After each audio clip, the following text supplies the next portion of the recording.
So may nire-require palang Panginoon sa atin. What that the Lord thy God require of thee.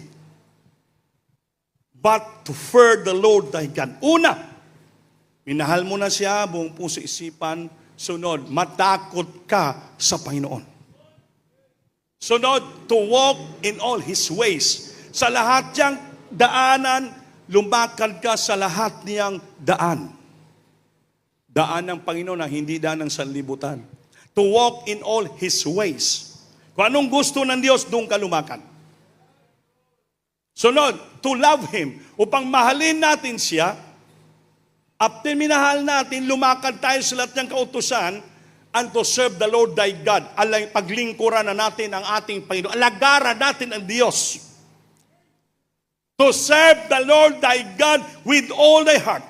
Ang paglilingkod sa Diyos, ang pagserbisyo sa Panginoon, kasama pa rin ang buong puso. At with all thy soul, buong kaluluwa. Hindi lang pala simba-simba. Amen. Hindi lang pala lingkod-lingkod. Sabi niya, if you serve the Lord thy God with all thy heart and with all thy soul. Kayo ang ating paglilingkod sa Panginoon ay ilagay mo sa buong puso. With all thy soul. Kaya dito kanina nakita ko yung mga children's choir. Mga children's choir, mga tatanda na yan eh. Mga children's choir yan. Kaya mga teacher, turuan nyo yan sila. Yung mga brother doon sa likod-likod. Oh. Sa likod lang sila nag-standby. Alam mo, lahat nakadikulor. Yung mga damit, nakadikulor yan. Parang act of rebellion ba? Hindi sumusunod. Yung mga damit, puro dikulor. Kulipat yan sa gitna. Wala, lumipat, munta sa likod. Bert, tingnan mo doon. Yung brother nga sing, pasudlan din yung mga children's choir na yan. Yung mga barkada ni Kinit yun eh. Kaya, doon sa likod, gano'n, wala. Lahat nakadikulor. Sabihin, nagsumasamba dito, wala sa isip, wala sa puso. So, ikot-ikot sa buong sambahan, sige, cellphone, wala sa isip, wala sa puso. Wala. Pero tumatayo yan pag Sunday dito. Children's choir. May Sunday school sila. Kaya i-address to all teachers, Sunday school teachers. Turuan nyo yung mga bata. Bawat gawain, Wednesday, Friday, hindi lamang Sunday kay ma-force sila to wear the uniforms. Pag Wednesday, hindi pwede yung mga dicolor, yung mga children's choir yan. Nagdidicolor, casual. Dapat kahit mag-casual dress kayo, dahil sumasamba kayo, nakaputi, naka-white pa rin kayo. Just to show respect ng Diyos natin, banal, pinaglingkuran, buhay, dahil sa Biblia, mahalin natin Diyos ng buong puso, isipan. Pag mahal mo ang Diyos ng buong puso, isipan, sabi, lumakad ka sa lahat yang kapamaraanan. To walk in all His ways. Even how you dress. Lahat gawin mo. How you praise, how to respect inside the church. Sabi, and to walk but fear and fear the Lord thy God. Pangalawa, ang nire-require ng Diyos sa atin, batakot tayo sa Kanya. Ito, walang mga takot eh. Naglulalalo lang dito. Walang takot. Walang pagrespeto. Ha? Kung mahal mo ang Diyos, una, respetuhin mo siya. Dalangin mo siya sa loob ng simbahan dahil nagsasamba tayo. Pangalawa, lumakad ka sa lanyang kalooban on holy ways. Kanan ka pamaagi, pamaraan ng Diyos, lumakad ka, sumunod ka. Then pangalawa, mahalin mo ang Diyos. Then paglingkuran mo ang iyong Panginoong Diyos ng buong puso at buong kaluluwa mo. You teach them. Mga parents, you teach your child. Train your child while they are young para matuto sila. Amen? Dito matayo siya sa pulpito, kumakanta, nagsusulo pa. Pag-abot sa sambo, walang kabanalan. Wala, murang mga sanlibutan pa rin. Hindi tayo pwede makayo yun sa sanlibutan. Kung how the word dress, hindi natin sila sundin. Dapat tayo ipakita natin nga tayo mga special people of God. Mga grabe yung pagmamahal natin sa Diyos. In all, we walk in all His ways. Kung what is ang patakaran sa church, inapaimposar natin, that is the ways of God. You have to walk in all His ways.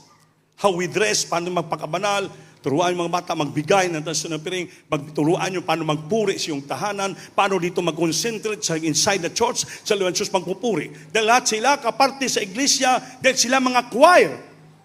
Although sila mga bata pa, pero kung makanta, choir sila.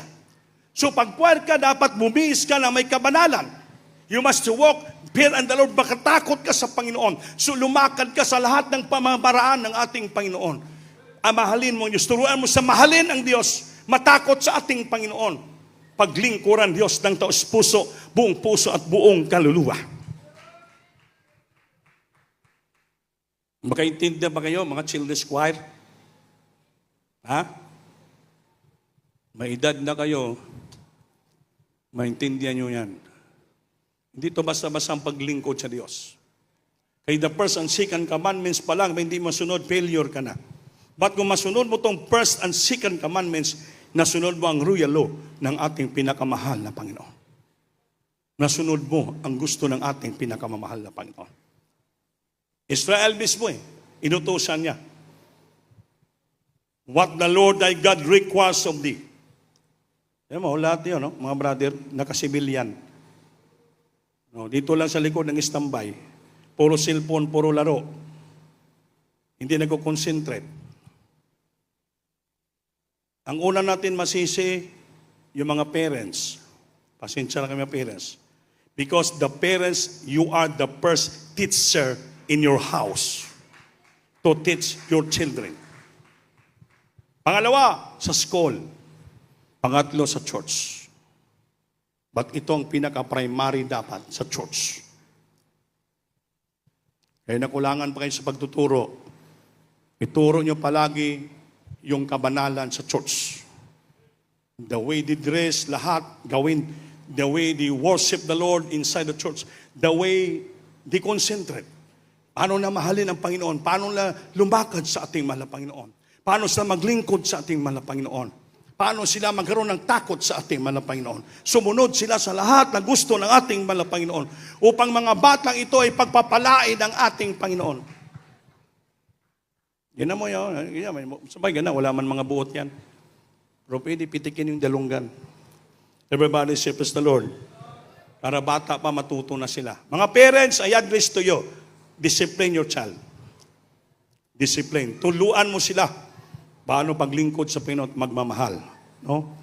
Kunin nyo sa gitna dito mga anak nyo. Kaya makadisturbo sa preaching, makadisturbo sa pagpupuri, makadisturbo ng moving ng Holy Spirit. Mga minamahal, kailangan po natin yan.